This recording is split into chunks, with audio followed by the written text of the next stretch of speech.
McCallan on that touchdown. Just what did you see there, and just what was that feeling like for you? Well, made one guy miss, and then I just saw Brew put in a guy in the end zone. So I think that's more impressive than the touchdown itself. The fact that he drove that guy 40 yards in the end zone, it's a great block. I mean, that's why he's probably going to be playing on Sundays, because that dude just plays hard and he gives effort for everybody, even on plays he's not getting the ball.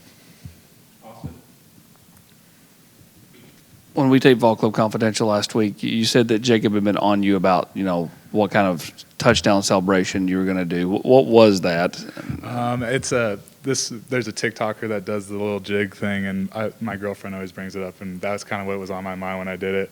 I don't know if that's ever going to come out again. We'll probably keep it a little bit more vanilla on the next one, just give the ball to the ref and get back. So when you're running down the field and the place is going crazy, did the reality meet the dream? Oh, it's the first thing going in my head is don't get caught.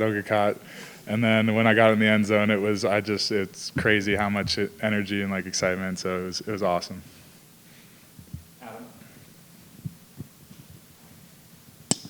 You had a drop early in the game, and then obviously you come back and score the touchdown. What's your mindset between those two plays? It's kind of just, you got to park it and reset. Stuff's going to happen. It's football. It's never going to be perfect.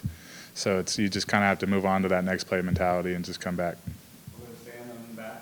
Coach Heupel just said the reason you come to Tennessee is for games that are coming up on this Saturday, prime time at the Swamp. Just what is your excitement to play in an environment like that? I mean, for me, every game is crazy because these are my first SEC games, so I'm super excited. It's going to be a great, just area to be in. And I know in Swamp in the night, so it's going to be crazy.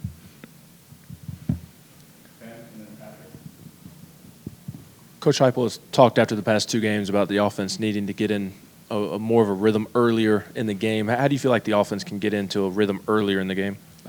Just doing our stuff, just kind of getting into the flow. We know we can do better than what we've been doing.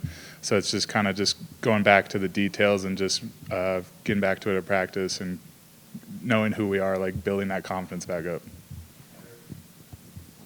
Kind of that point, McCallan. How do you guys? Do you feel like you guys are just a little bit off? Just need to correct some little things there, or does that give you confidence that you guys can get back on track and play? I think it's like I said earlier, it's football. It's never going to be perfect, and obviously we didn't start out fast, but we still put the ball down the field, and then we just kind of shot ourselves in the foot, which is stuff that we can control. So I think once we kind of figured out those little details, we're going to be all good.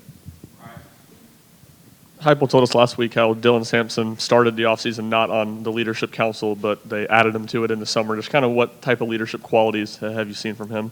I mean, it's that dude shows up, brings the same energy every day, leads by example, and then he's also super outspoken about it. He knows when the energy's down, and he demands people to give that energy back to him that he's putting out there.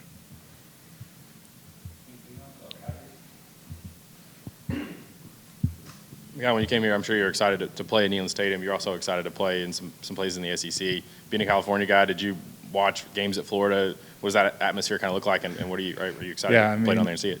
I grew up watching Pac-12 games because I'm a West Coast guy, so you think about playing Rice Eccles and at Folsom Field.